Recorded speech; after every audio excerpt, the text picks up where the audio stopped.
You get a secret, you get a secret, everyone gets a secret. All the details were lining up. Her son, Andre, put the last piece of the puzzle together. What has been the most significant gift that Oprah has given you?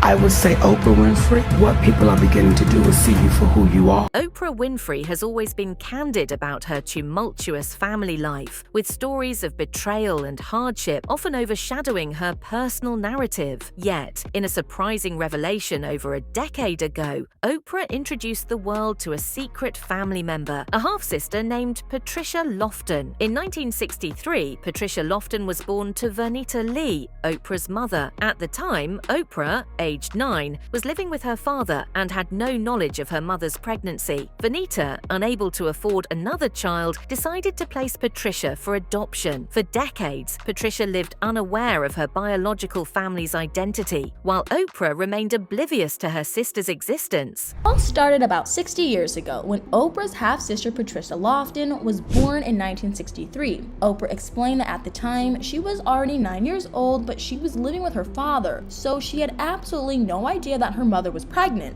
But unfortunately for Patricia, their mother Vernita Lee decided not to keep the baby. Documents revealed that Vernita didn't think she would be able to get welfare for another child, and because of that, she just couldn't afford to take care of her. So she told the nurse at the hospital that she would not be taking the baby back with her. As the years passed, Patricia wondered about her birth family. You have to imagine that she never once questioned if her family included Oprah of all people. And finally, in 2007, she started searching for them, but she stopped after a while since she felt like she wasn't getting anywhere with it. Her 2 adult children insisted that she continue to look. They felt like it was extremely important for their mother to know where she came from. Luckily, Patricia was able to finally get a hold of her adoption records, which provided her with some small pieces of information about her biological family. She didn't know her birth mom's name, but the adoption agency agreed to reach out to her on her behalf. But she then quickly hit another roadblock when she found out that Vernita had no interest in meeting her. However, this setback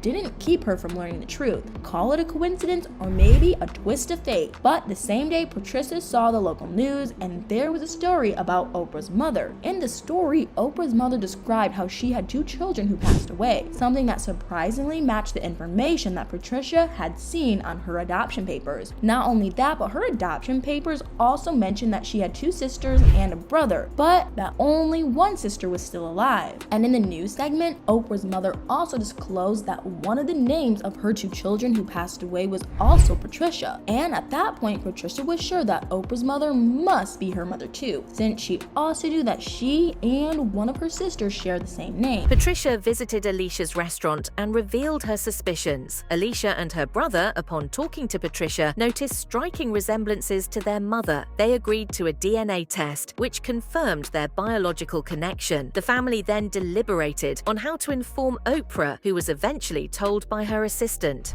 But of course, Patricia wanted to make sure that she was going down the right path, especially since it involved Oprah. But the more she dug into the information, the more she realized that every little thing matched, like the fact that Oprah was born in 1954, the same year that Patricia knew her one surviving sibling was born. At that point, Patricia had to figure out just how to contact Oprah or one of her other family members to get confirmation about the relationship. That's when she saw a magazine article about a restaurant owned by a woman named Alicia Hayes. By that time, she already knew that she shared the same name with one of her siblings who passed away, and when she saw that Alicia had dedicated the restaurant to her mother, who commonly went by Pat, she knew that Alicia was actually her niece. So Patricia actually went to the restaurant and confronted Alicia. She told her that she believed they were related. And once Alicia and her brother started talking to Patricia, they realized just how much she looked like their mother Pat. Not only that, but they also said that Patricia shared a lot of uncanny similarities to their mother, even down to their laugh and the way she did simple tasks. At that point, they decided to do a DNA test, and the results showed that they were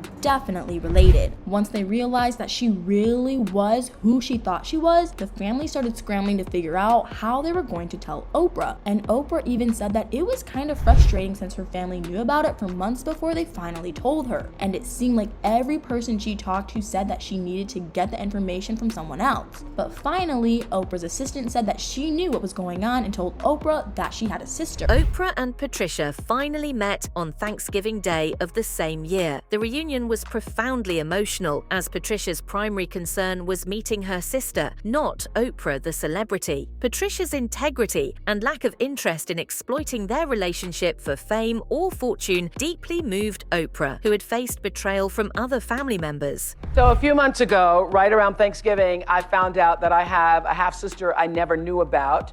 I didn't even know that my mother gave up a baby for adoption in 1963.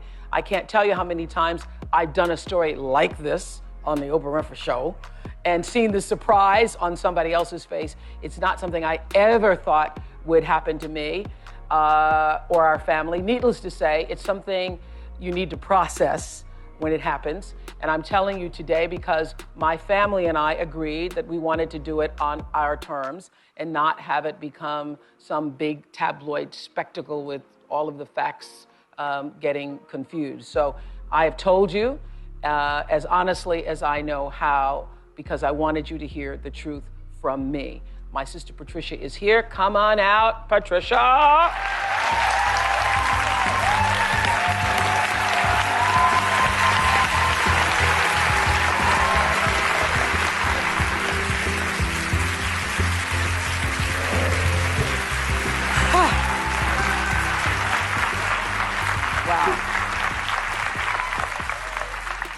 Wow.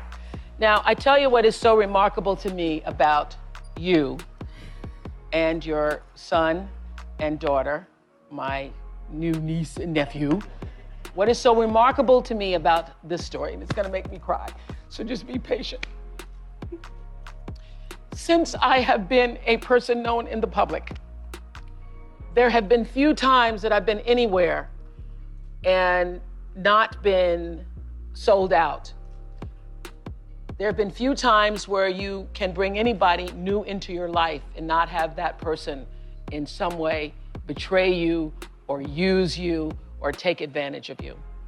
What is so extraordinary about Patricia and Andre and Aquarius is that they have known this secret since 2007. She had tried and tried and tried again, even wrote an email to our offices back in 2007 that we tracked, but nobody would have given me an email from somebody saying, I'm your sister. Since their reunion, Oprah and Patricia have cultivated a close bond. Oprah expressed immense gratitude for Patricia's presence in her life, referring to her as a miracle of all miracles. To support Patricia, Oprah purchased a $500,000 home for her in Wisconsin and funded her education, enabling Patricia to fulfill her dream of becoming a social worker, which she achieved by graduating from the University of Wisconsin in 2017. At the age of 54, she earned a Bachelor of Science degree in sociology. It was awarded this past December at UWM. It was wonderful. I really enjoyed going to college. I really enjoyed just learning. Among those cheering her on, half-sister Oprah Winfrey. When did you first realize that, hey, this might be the case? Oprah may be my half-sister. How did you first realize that? Well, that was actually after watching interview you did with my mother. That's when I realized it. Lee waited 3.5 years before approaching Oprah and her relatives. I asked her why she waited.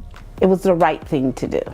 I believe in the higher power, so I believe that things will work out the way that they should work out, and not to force things to work out the way you want them to work out. Lee says finding out about her roots has given her closure. I think for any person who's been adopted or even didn't know who a parent was, I think it's hard for anyone because you're always just wondering. Patricia, a single mother of 2, never asked her mom, Vernita Lee, why she was put up for adoption. Have you talked to her about why she gave you up? No.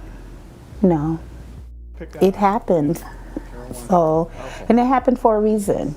So, and I'm not angry about it. I'm not upset about it. And it's just, it happened that way.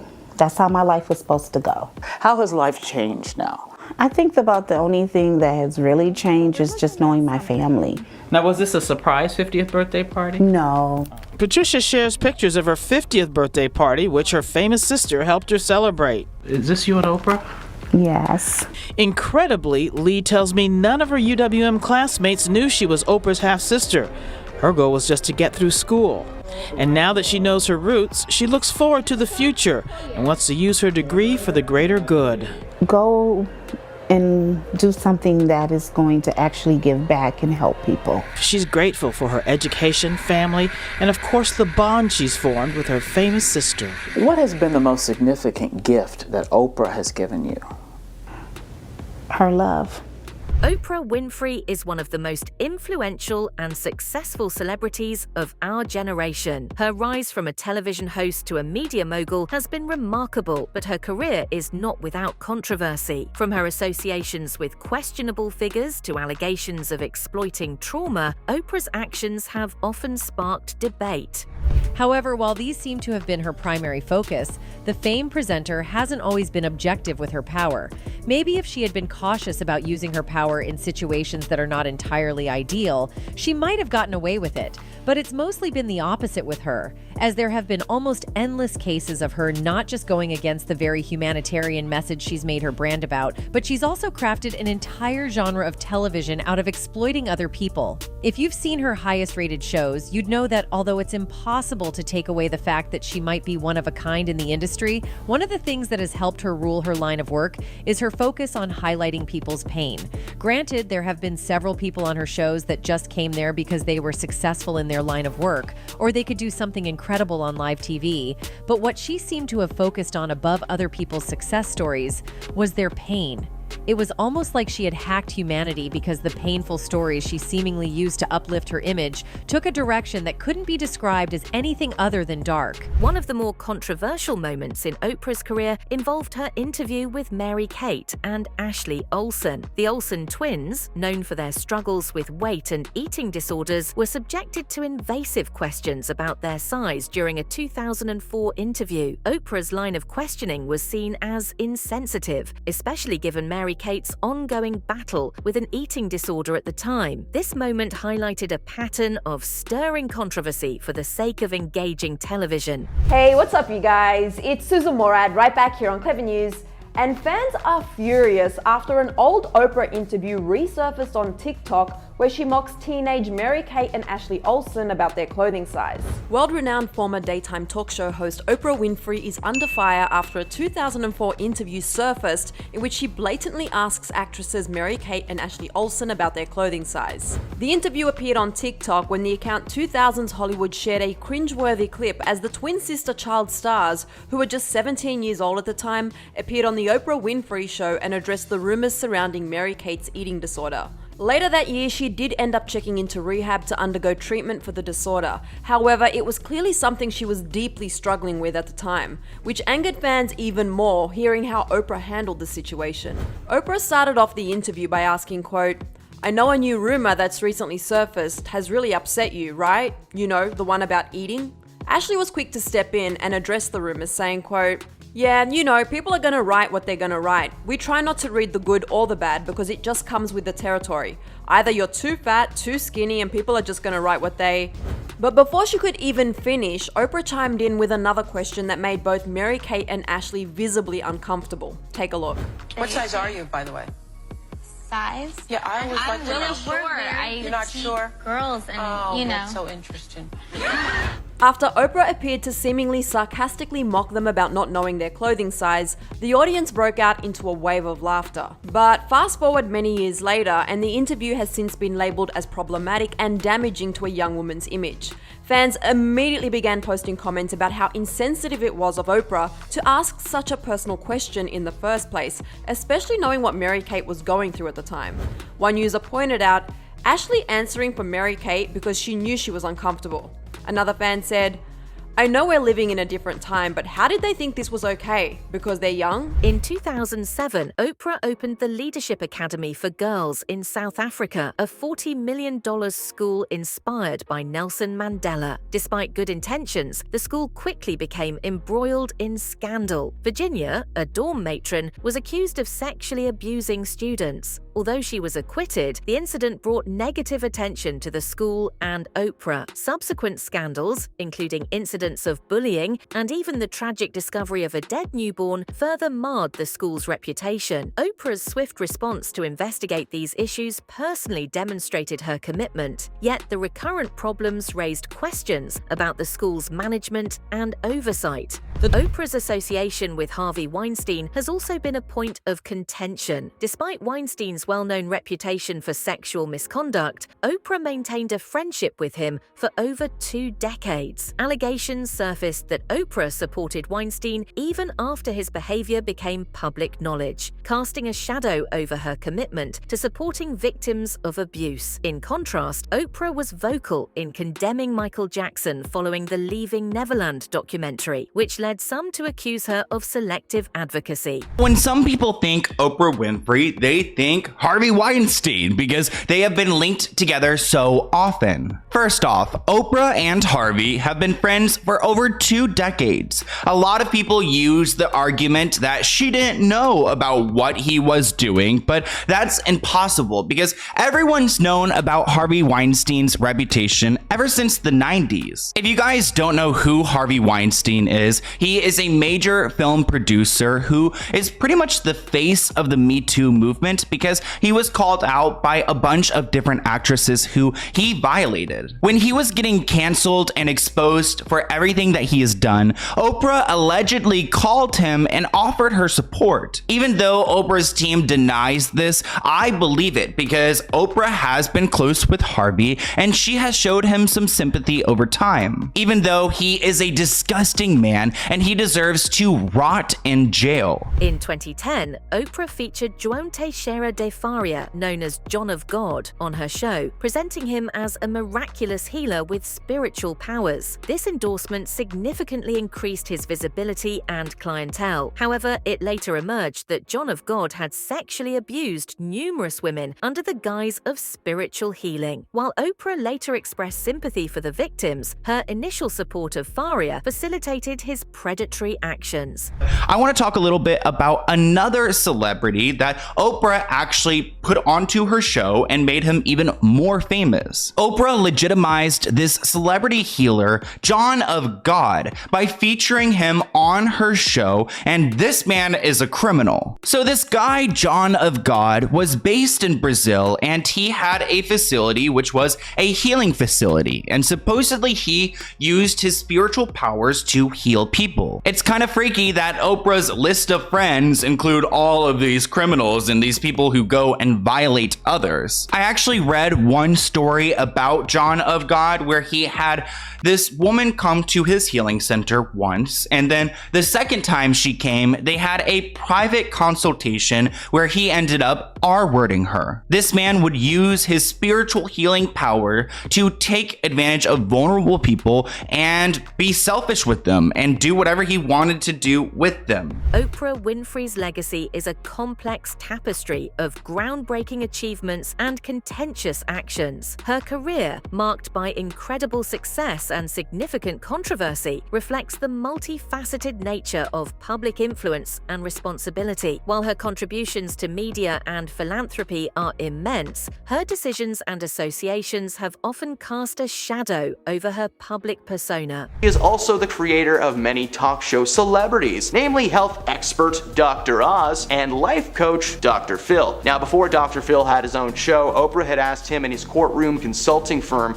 to help her with a trial. Before meeting Oprah, Phil had zero interest in being a television personality, but Oprah made him see the light, so to speak. According to Phil, she helped him understand the power of these shows and what they were truly made for. For Phil, he brings people on his show who are struggling with personal issues that just so happen to be good for television. Remember that Catch Me Outside girl? Dr. Phil made her rich and famous. But it's not just Phil that's had some controversial moments though. Her other protege, Mr. Dr. Oz, has had some pretty rough moments. His show is centered around medicine and health, bringing so-called experts on every week. My mother loved this show. Oprah was partnered with both of these people, meaning that whatever their shows made, she got a little something for her trouble. She doesn't like to advertise how much she made from these programs, but considering how many episodes they have done and how long the programs have been on for, it's probably a lot. As we evaluate Oprah's impact, it is crucial to consider both her profound successes and the controversies that have accompanied her rise to power. That's it for today's video. Stay tuned until next time.